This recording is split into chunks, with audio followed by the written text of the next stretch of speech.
Hello guys, for today's video, papakita ko sa inyo kung paano gumawa ng lechon manok here in air fryer. So una ko palang ginawa dyan guys is nag-towing po tayo ng dalawang whole chicken. So pagkatapos nyan is nag-prepare ako ng dalawang sibuyas. Yan yung dalawang sibuyas natin.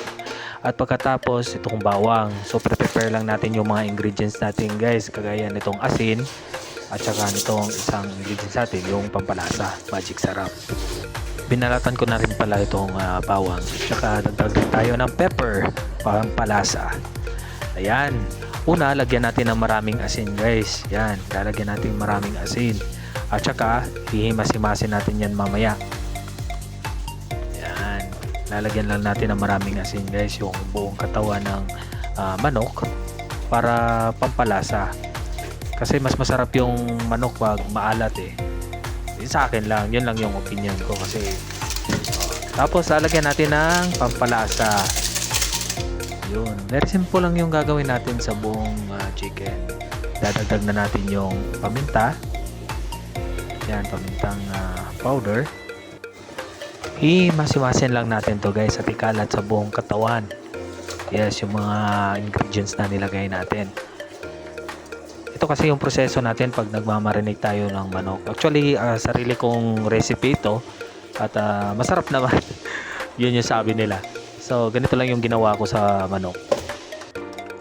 Anyway, nilagyan ko rin pala yung loob para yung mismong loob niya magkalasa rin po. Tapos, yung mga bawang tsaka sibuyas, pinasok ko na sa loob guys. Actually wala akong toothpick, yung may matalim na back-to-back na toothpick, yun sana yung pang-lock ko eh. So ganyan lang, mamarinate na natin siyang ganyan. Dagdagan pa natin ng paminta para mas malasa, mas masarap, mas mabango. Yan. At saka lagyan natin ng toyo guys. Actually wala akong kutsara eh, kaya ginanyan ko na lang. Actually mga estimated yan, 2 teaspoon yan. Himas-himas ko lang sa manok. So far, maganda naman yung kinalabasan. Magdadagdag lang tayo ng garlic powder para mas bumango yung surface ng balat ng ng chicken na tinitimplahan natin guys. Ganyan, budbud mo lang. Tsaka mamaya, imimix, ihimas mo rin dyan. At saka gumawa din pala ako ng sekretong panimpla guys. Yan. Ang gagamitin natin na is injection. Yan. I-absorb lang natin yung injection, yung sekretong panimpla. Yan, lalagay natin at i-inject natin sa manok. Yan, dun sa thigh part, dun sa wings, sa legs. Yan, para bumaon yung lasa. Yan yung nagdadala ng mabangong aroma guys pag kinagat natin. Parang chokes to go rin. Nasa manok ang sauce. Yan. Aray, parang nagbabakuna ako ng COVID dito ah. At yun na nga, handa na ang ating marinated chicken. So, pwede kong ilagay sa ref yung isa at sa lutuin ko. Sige, lutuin natin yung isa.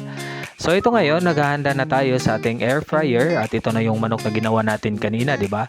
Siyempre, isa lang lulutuin natin kasi isa lang naman yung magkakasya dyan sa loob eh. Ito pa yung loob ng air fryer ko guys. At next ating gagawin ay tatanggalin natin tong lagayan. At ilalagay natin yung manok sa loob. So, ito medyo mataba-taba to. Ito yung ipasok natin doon sa air fryer. Yan. Patulo mo lang ng maigi.